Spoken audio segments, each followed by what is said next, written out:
Previously on Simselorette, Abigail embarked on her first solo dates with the eligible men. Her bond with Rowen deepened, but she couldn't shake the thrill of her electrifying encounter with Conner at the last group outing.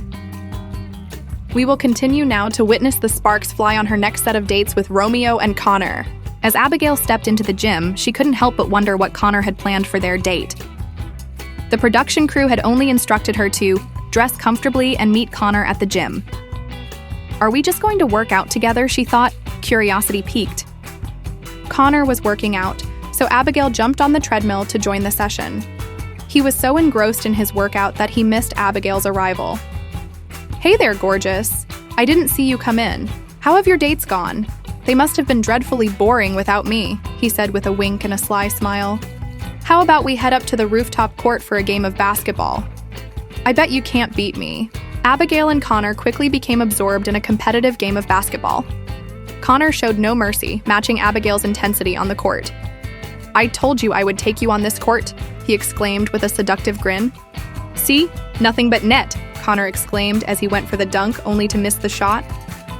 Well, at least I can score, Abigail retorted with a playful grin as she sank a three-pointer.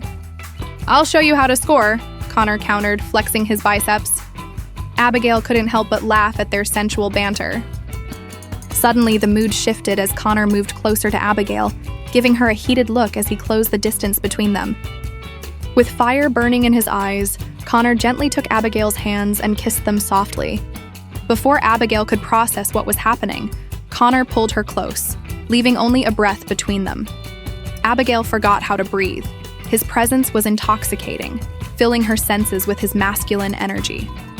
Abigail, Conner whispered into her ear, his warm breath sending shivers down her spine.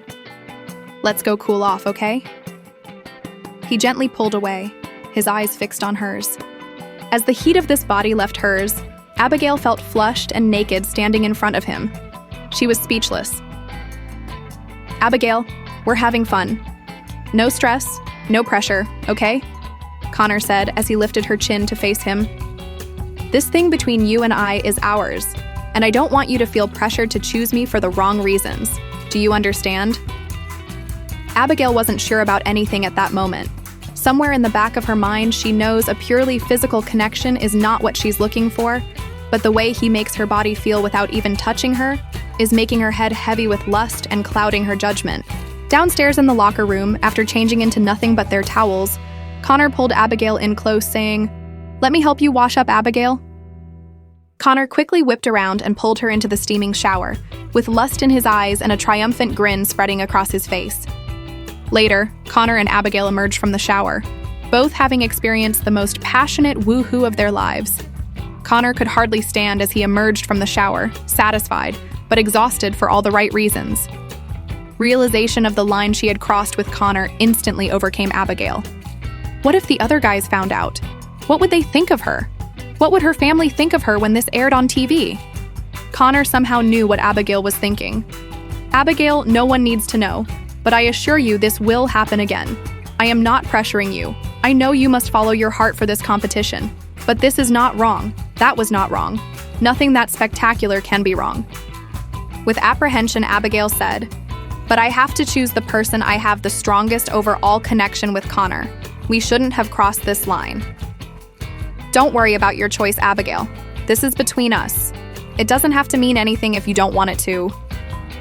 With that, he walked away, leaving Abigail to ponder what he'd meant. That evening, Abigail arrived for her date with Romeo, who greeted her at the elevator with a stunning flower. How romantic, Abigail beamed, taking in the breathtaking view of the restaurant perched high above the city. As they settled into their seats overlooking the city lights, soft music playing in the background, Abigail couldn't help but admire the view. The restaurant exuded an intimate vibe, perfect for a romantic evening. They began chatting effortlessly, exchanging stories about their childhoods and sharing funny things about their families. The conversation flowed naturally, filled with laughter and moments of shared understanding. "You know," Romeo said with a playful grin, "I've been looking forward to this all week. It's not every day I get to have dinner with someone as captivating as you." Abigail blushed slightly, touched by his sincerity. "I feel the same way," she admitted, feeling a sense of ease with him that she hadn't expected. As the evening wore on, they lingered over dessert, savoring each bite and continuing to explore their common interests. The city twinkled below them, a backdrop to their budding connection that felt both exciting and promising. "I'm really glad we did this," Romeo said softly, reaching across the table to gently touch Abigail's hand. "I hope there will be more nights like this."